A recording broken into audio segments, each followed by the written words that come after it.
저는 독일 뮌헨의 고등학교 교장 클라우스 밀러입니다. 독일에서는 꽤 이름난 영양학자이기도 하죠. 지난 15년간 학생 급식 개혁 프로젝트를 이끌어왔는데 최근 건강 문제로 잠시 휴식이 필요한 상황이었습니다. 그때 마침 한국교육청에서 교류 초청이 왔어요.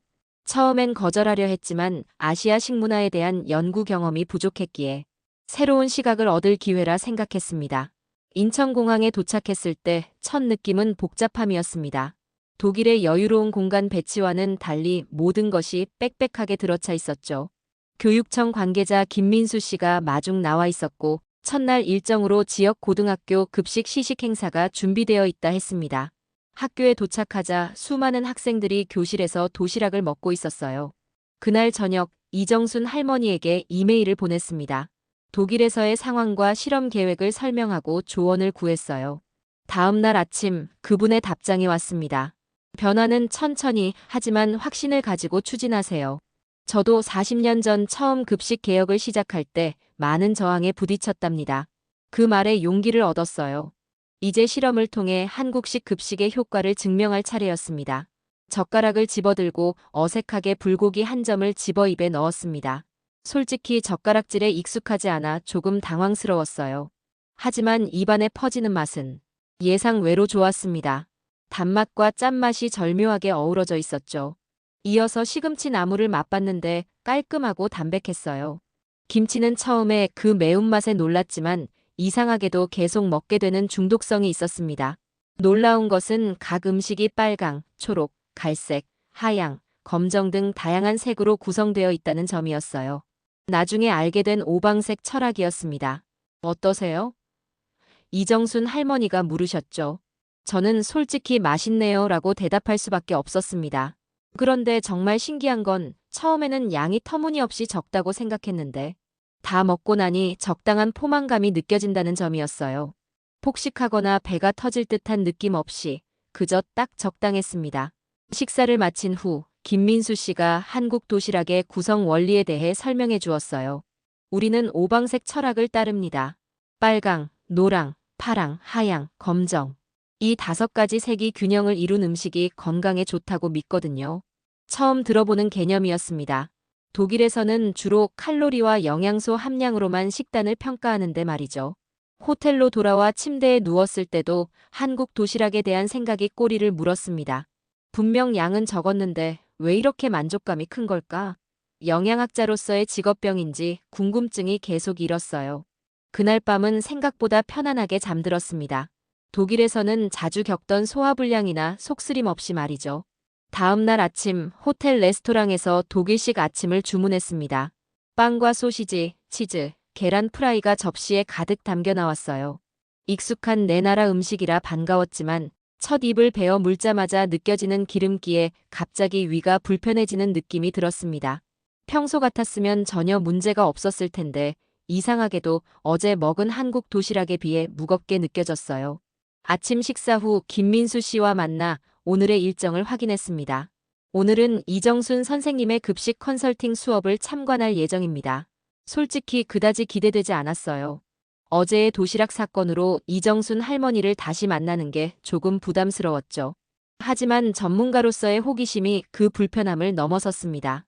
버스를 타고 이동하면서 창밖을 바라보니 한국의 풍경이 눈에 들어왔어요. 빽빽하게 들어선 고층 건물들, 바쁘게 움직이는 사람들. 독일과는 완전히 다른 풍경이었습니다. 그런데 이상하게도 어젯밤 잠을 잘 잤는지 머리가 맑고 컨디션이 좋았어요. 평소 같았으면 시차 적응으로 피곤했을 텐데 말이죠. 클라우스 박사님, 이정순 선생님은 한국에서 매우 존경받는 영양사예요. 40년 경력의 해외 컨설팅도 여러 번 하셨습니다. 김민수 씨의 설명을 들으며 저는 어쩐지 어제 제가 무례하게 행동했다는 생각이 들었습니다. 전문가를 너무 쉽게 판단했던 거죠. 그렇게 수업 참관을 향해 가는 길, 저는 점점 더 호기심이 커지고 있었습니다. 학교에 도착하자 이정순 할머니가 반갑게 맞아주셨습니다. 어제의 불편한 첫 만남이 무색하게, 그분은 마치 오랜 친구를 대하듯 친절했어요. 오늘은 제가 어떻게 급식 메뉴를 구성하는지 보여드릴게요. 그 말에 저는 고개를 끄덕였습니다. 영양학자로서 다른 나라의 접근법을 배우는 것은 항상 가치 있는 일이니까요. 이정순 할머니가 이끄는 주방은 놀라울 정도로 체계적이었습니다.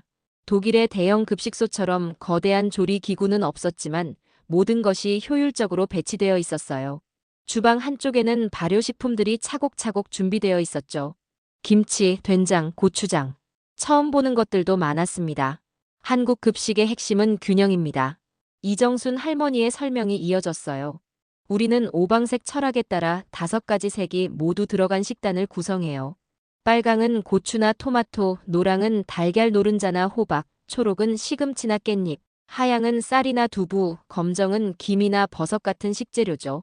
그 설명을 들으며 문득 독일의 급식이 갈색과 하양 위주로 구성되어 있다는 사실이 떠올랐습니다.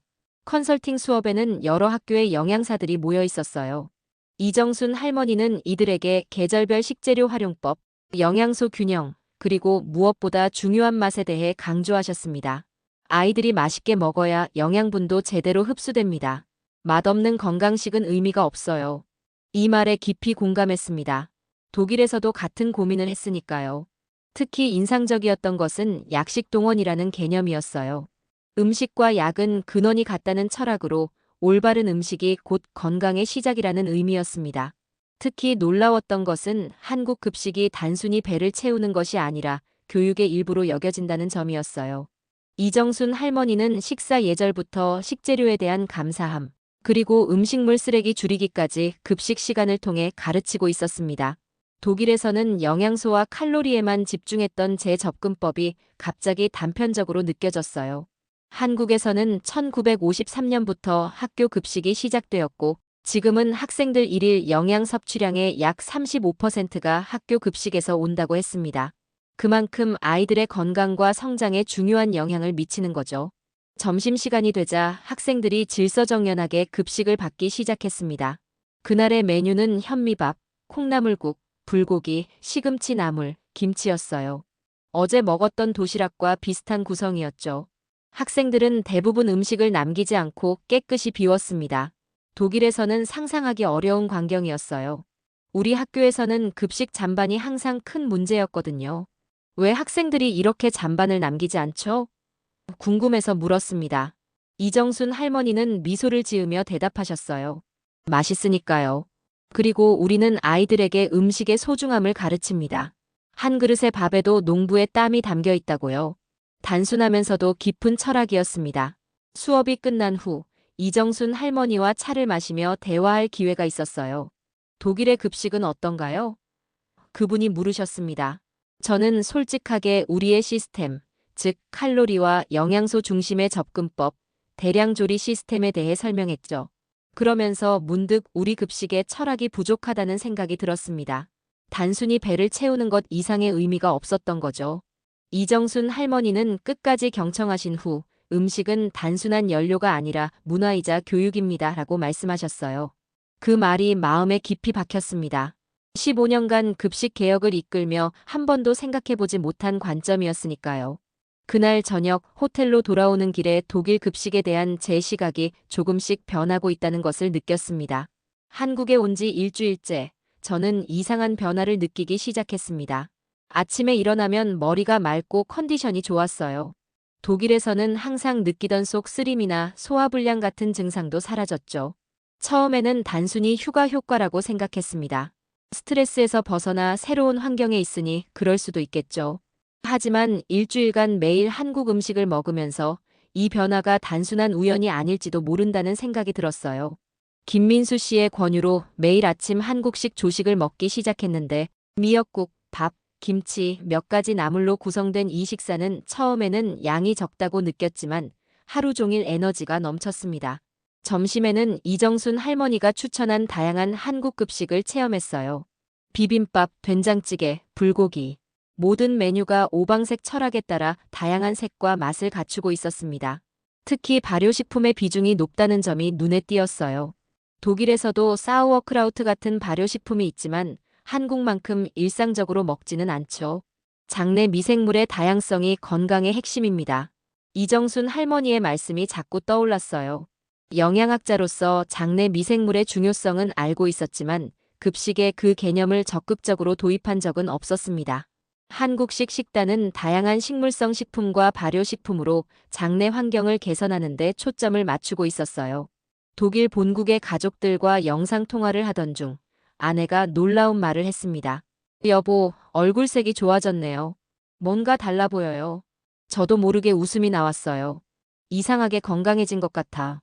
여기 음식이 몸에 잘 맞나 봐.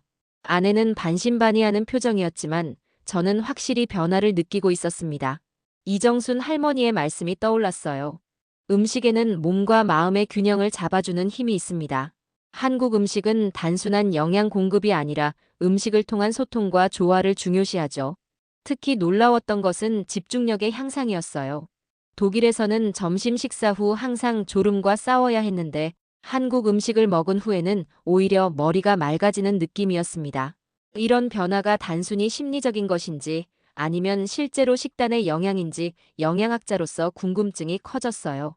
이정순 할머니에게 이런 변화에 대해 이야기했더니 당연하죠. 우리 음식은 영양소의 균형을 중요시합니다. 특히 발효식품은 소화를 돕고 장내 환경을 개선해요. 그 말을 들으며 독일 급식의 문제점에 대해 생각했습니다.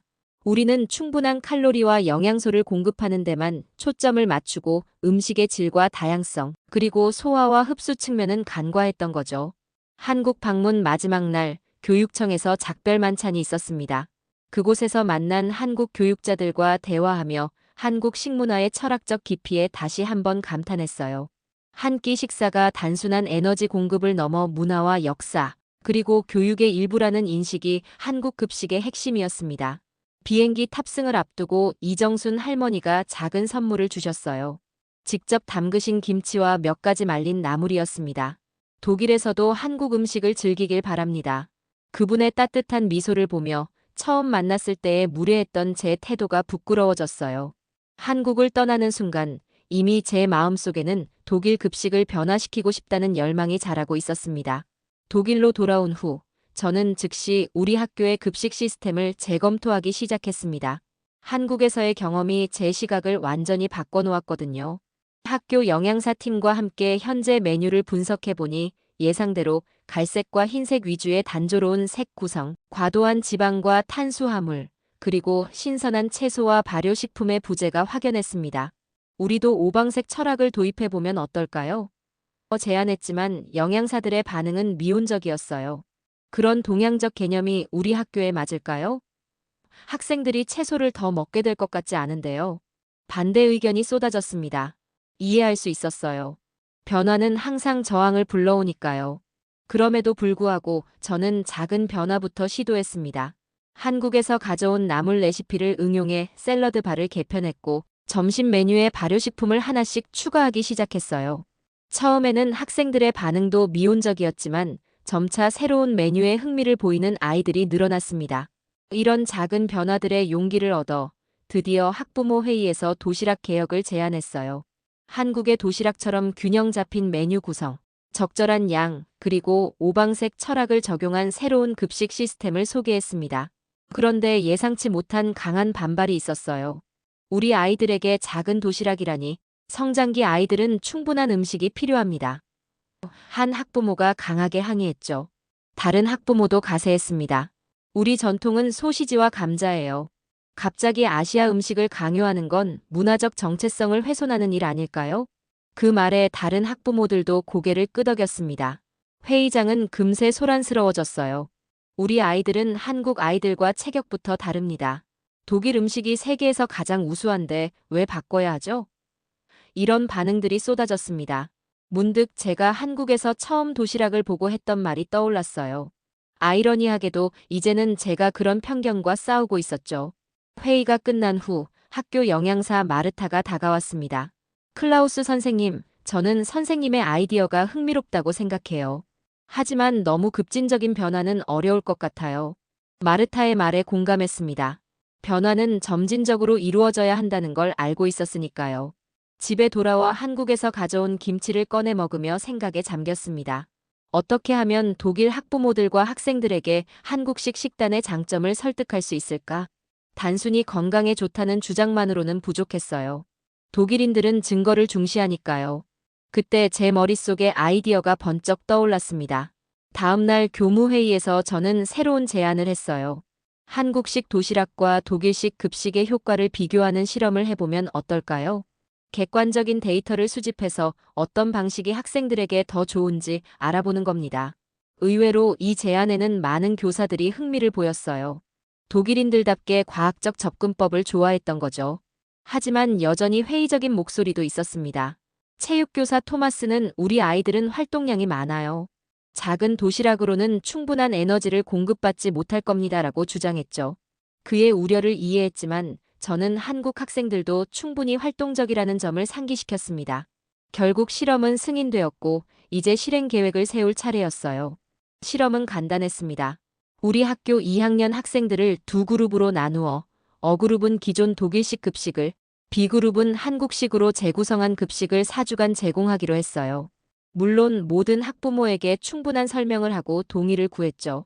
일부 학부모들은 여전히 회의적이었지만 과학적 실험이라는 점에서 대부분 협조적이었습니다. 한국식 메뉴를 구성하는 것이 가장 어려웠어요. 완전히 똑같이 따라 할 수는 없으니까요. 독일에서 구할 수 있는 재료로 오방색 철학을 최대한 반영했습니다. 빨간색은 토마토와 파프리카, 노란색은 옥수수와 달걀, 초록색은 시금치와 브로콜리, 하얀색은 쌀과 닭가슴살, 검은색은 검은콩과 버섯으로 대체했어요. 양도 중요했습니다. 한국 도시락처럼 작지만 영양소 밀도가 높은 식사를 준비했어요. 평소보다 30%가량 양을 줄이되 단백질과 비타민, 미네랄 함량은 그대로 유지했습니다. 또한 이정순 할머니의 조언대로 발효식품을 적극 활용했어요. 독일의 사우어크라우트와 요구르트를 매일 메뉴에 포함시켰죠.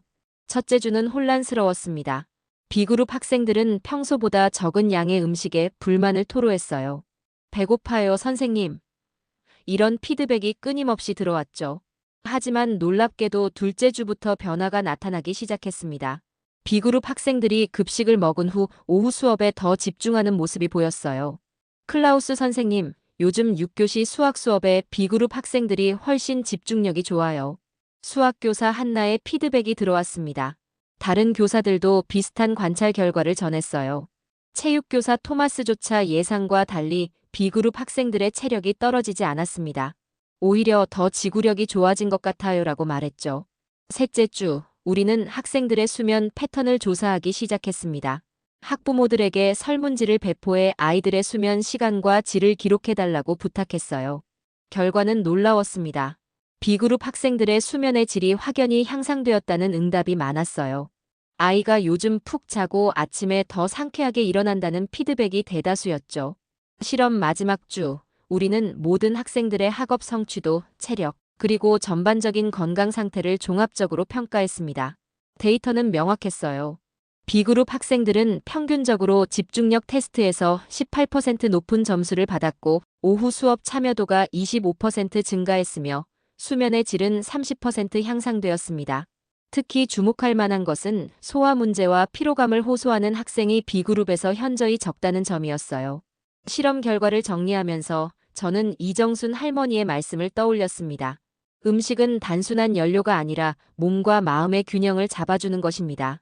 정말 그랬어요. 한국식으로 재구성한 급식은 단순히 배고픔을 달래는 것을 넘어 학생들의 전반적인 웰빙에 긍정적인 영향을 미쳤습니다. 실험 결과를 학부모 회의에서 발표하는 날, 저는 긴장했습니다. 여전히 반대 의견이 있을 거라고 예상했지만 객관적인 데이터 앞에서는 대부분의 학부모들이 귀를 기울였어요. 특히 B그룹 학생의 학부모들은 이미 가정에서도 변화를 느꼈다며 지지를 보냈습니다. 우리 아이가 요즘 자기 전에 책을 더 많이 읽어요. 전에는 항상 피곤해했는데 저희 아들은 평소보다 훨씬 활기차게 운동을 해요. 이런 증언들이 이어졌죠. 물론 우리 아이는 여전히 배고프다고 해요라는 의견도 있었지만 대부분은 긍정적이었습니다. 그 회의에서 우리는 다음 학기부터 전체 학생을 대상으로 재구성된 급식을 제공하기로 결정했어요. 완전한 한국식은 아니지만 오방색 철학과 적절한 양, 그리고 발효식품을 중심으로 한 새로운 급식 패러다임을 도입하기로 했습니다. 제가 한국에서 경험한 변화를 이제 우리 학생들도 경험할 수 있게 된 거죠. 실험 결과를 이정순 할머니에게 이메일로 보내드렸습니다. 그분의 답장은 간단했어요. 변화를 만드는 건 쉽지 않지만 그만한 가치가 있습니다. 축하해요, 클라우스 선생님. 그 말에 제 눈가가 뜨거워졌습니다. 이제 진정한 급식 개혁의 시작이었어요. 학교 이사회와 지역교육청에 우리의 실험 결과를 발표하는 자리가 마련되었습니다. 저는 한국에서의 경험, 실험 과정, 그리고 객관적인 데이터를 상세히 설명했어요. 프레젠테이션이 끝난 후 교육청 관계자들의 반응은 고무적이었습니다. 이런 접근법이 다른 학교에도 적용될 수 있을까요? 이런 질문이 나오기 시작했죠. 지역 교육청의 지원을 받아 우리 학교의 새로운 급식 시스템은 도시락 학교라는 이름으로 시범 사업이 되었습니다. 처음에는 3개 학교가 참여했지만 몇 개월 후에는 10개 이상의 학교로 확대되었어요. 각 학교마다 조금씩 변형된 형태로 적용되었지만 핵심 철학은 동일했습니다. 오방색을 통한 균형, 적절한 양, 그리고 발효식품의 활용이었죠. 특히 놀라웠던 것은 미디어의 관심이었어요. 지역 신문에서 처음 기사화된 후, 곧 국영방송에서도 취재 요청이 왔습니다. 독일 학교에 부는 한국식 급식 혁명이라는 제목의 특집 프로그램이 방영되었고 시청자들의 반응이 뜨거웠어요. 많은 학부모들이 자녀 학교에도 이 시스템을 도입해달라고 요청하기 시작했습니다. 미디어 노출이 늘어나면서 의외의 전화가 걸려왔어요. 베를린 대학의 영양학 연구팀에서 우리 학교의 사례를 연구하고 싶다는 제안이었습니다. 학생들의 인지 기능과 식단의 관계를 장기적으로 추적하고 싶습니다. 연구팀의 말에 흔쾌히 동의했어요. 이런 과학적 연구가 더 많은 사람들을 설득하는데 도움이 될 테니까요. 한 달 후, 저는 이정순 할머니와 영상 통화를 했습니다. 그동안의 진행 상황을 보고드리고 싶었거든요. 선생님 덕분에 독일 학생들의 식습관이 변하고 있어요. 정말 감사합니다. 이정순 할머니는 환하게 웃으시며 한국과 독일이 음식을 통해 이렇게 연결되다니 기쁘네요 라고 말씀하셨어요. 통화 중 이정순 할머니는 중요한 조언을 해주셨습니다. 클라우스 선생님, 이제는 완전히 한국식으로 만들려고 하지 마세요. 독일의 좋은 식문화와 한국의 철학이 만나 새로운 것을 창조하는 겁니다. 그 말씀에 깊이 공감했어요. 저희가 하는 일은 단순한 모방이 아니라 문화적 통합이었으니까요. 그 조언을 바탕으로 우리는 독일 전통 음식에 오방색 철학을 적용하는 방식으로 접근했습니다. 예를 들어 전통적인 소시지와 감자 요리에 다양한 색의 채소를 추가하고 양을 적절히 조절했어요. 또한 사우어크라우트나 캐피어 같은 독일 발효식품의 비중을 늘렸습니다. 이런 접근법은 전통을 존중하면서도 변화를 이끌어내는 좋은 방법이었어요. 교육청의 요청으로 우리는 독일 전역의 교사들을 위한 워크숍을 개최했습니다. 학생들의 웰빙을 위한 급식 재설계라는 주제로 한국의 식문화, 철학과 독일 상황에 맞는 적용 방법을 공유했어요. 워크숍은 예상보다 훨씬 많은 참가자들로 북적였고 대부분의 참가자들이 자신의 학교에서도 변화를 시도하겠다는 의지를 보였습니다. 워크숍 후 한 교장 선생님이 다가와 말씀하셨어요. 솔직히 처음에는 회의적이었습니다. 하지만 오늘 이론적 배경과 실제 사례를 들으니 설득력이 있네요. 그분의 말씀에 제가 한국에서 경험한 심정이 떠올랐습니다. 저도 처음에는 회의적이었으니까요. 이 모든 과정을 거치면서 제 건강도 계속 개선되고 있었습니다. 예전에 자주 겪던 소화불량과 만성 피로가 사라졌고 수면의 질도 향상되었어요. 의사는 스트레스가 줄어서 그런 것 같다고 했지만 저는 식습관의 변화가 큰 영향을 미쳤다고 확신했습니다. 이정순 할머니께서 말씀하셨던 음식이 곧 약이라는 말이 단순한 속담이 아니었던 거죠. 독일 공영 텔레비전에서 특집 다큐멘터리를 제작하기로 했다는 소식이 들려왔습니다. 작은 도시락이 가져온 큰 변화라는 제목의 프로그램이었어요. 취재팀은 우리 학교뿐만 아니라 한국의 학교 급식 현장도 방문할 계획이라고 했습니다. 이정순 할머니에게 이 소식을 전하자 그분은 두 나라의 교육자들이 아이들의 건강을 위해 함께 노력하는 모습이 아름답네요 라고 말씀하셨어요. 그렇게 도시락 학교는 독일 교육계의 새로운 혁신 사례로 자리 잡기 시작했습니다.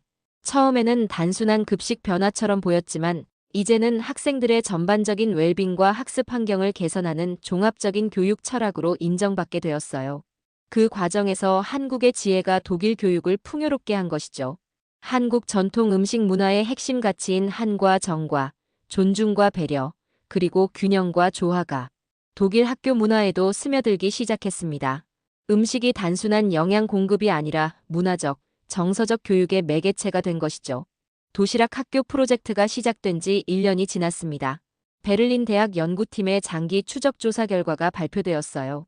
결과는 놀라웠습니다.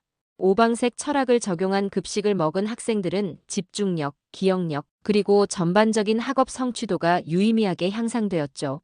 또한 면역력이 강화되어 결석률도 14% 감소했습니다.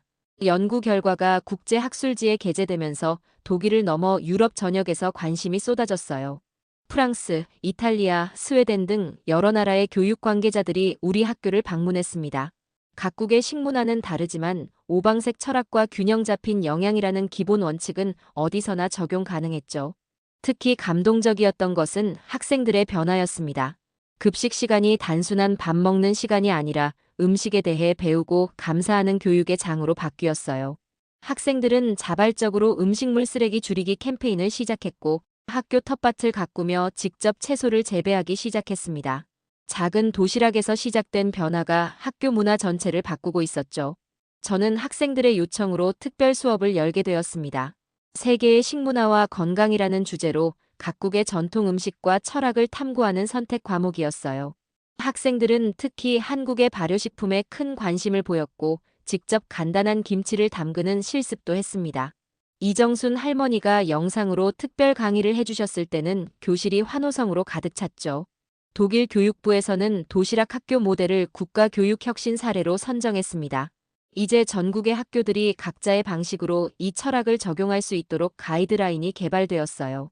저는 자문위원으로 참여하게 되었고 이것이 단순한 급식 개혁이 아니라 교육, 철학의 전환이라는 점을 강조했습니다. 세계 교육 포럼에서 연설할 기회가 왔을 때 저는 이정순 할머니를 특별 게스트로 모셨습니다. 그분은 서툰 영어로 짧게 말씀하셨어요. 음식은 영혼의 언어입니다. 우리가 먹는 것이 우리가 되는 것이죠. 단순하지만 강력한 메시지였습니다. 청중들은 기립박수로 화답했어요. 독일로 돌아온 이정순 할머니와 함께 저는 학교 주방에서 특별한 영상을 찍었습니다. 제가 직접 김치와 나물 반찬을 만드는 과정을 보여주는 내용이었어요. 처음에는 서툴렀지만 이정순 할머니의 지도로 점점 나아졌습니다. 그 영상은 교육부 채널에서 공개되어 많은 사람들에게 영감을 주었죠. 영상 촬영을 마친 후 이정순 할머니와 학교 정원에 앉아 차를 마셨습니다. 클라우스 선생님, 한국에서 처음 만났을 때를 기억하세요? 그때는 서로가 얼마나 다른지만 보였는데 이제는 얼마나 비슷한지를 보게 되었네요. 그 말씀에 깊이 공감했어요. 우리는 서로 다른 문화에서 왔지만 아이들의 건강과 미래를 위한 열정은 같았으니까요. 이정순 할머니는 한국 음식의 담백함과 정갈함에 대해 설명해 주셨어요. 음식은 영혼의 언어입니다. 우리가 먹는 것이 곧 우리가 되는 것이죠. 한국 도시락은 단순히 배고픔을 해결하는 게 아니라 정성과 사랑을 담는 그릇입니다. 지금 저는 제 사무실 창문으로 학생들이 텃밭에서 일하는 모습을 바라보고 있습니다. 2년 전만 해도 상상할 수 없었던 광경이에요. 한국에서의 짧은 경험이 이렇게 큰 변화를 가져올 줄은 몰랐죠. 작은 도시락 하나가 학교 문화, 나아가 교육 철학을 바꾸게 될 줄은요. 이게 완전한 식사라고요? 라는 제 무례한 질문으로 시작된 여정이 이제는 수천 명의 학생들에게 영향을 미치는 교육 혁신이 되었습니다. 음식은 단순한 영양 공급을 넘어 문화와 지혜를 담는 그릇이었어요. 그리고 그 지혜는 국경을 넘어 사람들의 삶을 변화시키고 있었습니다. 여러분, 오늘 저는 한국의 작은 도시락에서 발견한 큰 지혜를 나누었습니다. 동서양의 문화가 만나 새로운 가치를 창조하는 순간을 경험했던 저의 이야기가 여러분께 작은 영감이 되었기를 바랍니다. 우리가 매일 먹는 음식에는 단순한 칼로리를 넘어선 깊은 철학과 지혜가 담겨 있습니다. 오늘 저녁 식탁에서 여러분의 음식을 다시 한번 바라보세요. 그곳에는 우리가 미처 발견하지 못했던 소중한 가치가 숨어 있을지도 모릅니다. 다음 영상에서는 제가 직접 만든 한국식 마이너스 독일식 퓨전 도시락을 소개해드릴 예정입니다. 꼭 시청해주세요. 구독과 좋아요, 알림 설정 잊지 마시고요. 여러분의 식탁에도 작은 변화의 바람이 불기를 바랍니다. 감사합니다.